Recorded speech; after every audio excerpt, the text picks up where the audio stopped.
ഇതെന്താ അവൾ വീശിക്കൊണ്ടിരിക്കുന്നതെന്നല്ല ആലോചിക്കുന്നത്. ഇപ്പം എന്താ സംഭവം എന്നറിയോ? ഒരു കാർഡ്ബോർഡ് ബോക്സിൽ നിന്ന് വെട്ടിയെടുത്തൊരു റൗണ്ട് പീസാണ്. ഇതുകൊണ്ട് നമുക്കൊരു ചെറിയൊരു പരിപാടിയുണ്ട്. ഞാൻ ഫസ്റ്റ് ടൈമാണ് കേട്ടോ ക്ലേ വെച്ചിട്ടുള്ളൊരു പരിപാടി ചെയ്യുന്നത്. അപ്പം നമുക്ക് നോക്കാം. ഫസ്റ്റ് തന്നെ ഇതിന് നമുക്ക് ബേസ് കോട്ട് അടിക്കണം. ഞാനിവിടെ ഒരു പീച്ച് ഷെയ്ഡായിട്ട് കൊടുത്തിട്ടുണ്ടായിരുന്നേ. ഇത് ആദ്യം അടിച്ചു, പക്ഷേ എനിക്കതങ്ങ് ഇഷ്ടപ്പെട്ടിട്ടില്ല. അപ്പം ഞാൻ ഒരു ഓറഞ്ചും ഈ ഒരു പീച്ച് ഷെയ്ഡും മിക്സ് ചെയ്തിട്ടുള്ളൊരു കളർ അടിക്കാമെന്ന് വിചാരിച്ചു. അങ്ങനെ അത് അടിച്ചുകൊണ്ടിരിക്കുകയാണേ. ഞാൻ ആക്ച്വലി കൊടുക്കാൻ ഉദ്ദേശിച്ച കളർ ഇതല്ലായിരുന്നു, പക്ഷെ ആ കളർ എൻ്റെ അടുത്ത് ഇല്ലാത്തതുകൊണ്ടാട്ടോ ഈ കളർ അടിച്ചത്. അങ്ങനെ അതെല്ലാം കഴിഞ്ഞ് ഇതേതാട്ടോ കളറ്. ഇനി നമുക്കിതിൽ ഔട്ട്ലൈൻ കൊടുത്തിട്ട് വരാം കേട്ടോ. ഇതാണ് ഔട്ട്ലൈൻ. ഇപ്പോൾ ഏകദേശം എല്ലാവർക്കും മനസ്സിലായിട്ടുണ്ടാവുമല്ലോ പൂച്ചക്കുട്ടി തന്നെയാണ് വരയ്ക്കാൻ പോകുന്നത്.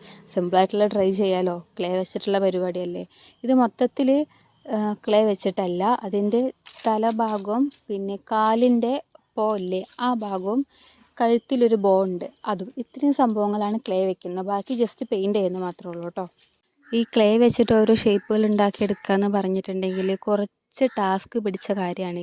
എക്സ്പീരിയൻസ് ഉള്ളവർക്കാണെങ്കിൽ സിമ്പിളായിട്ട് പറ്റും, പക്ഷേ എനിക്കിത് ഒട്ടും പറ്റുന്നുണ്ടായിരുന്നില്ല. എന്നാലും നമുക്കിത് കംപ്ലീറ്റ് ആക്കണമല്ലോ. എന്തായാലും ഒരു കാര്യത്തിനായിട്ട് ഇറങ്ങി തിരിച്ചില്ലേ, നമുക്കത് ഫുള്ളാക്കാന്നേ, നോക്കാം എന്താവുമെന്ന്.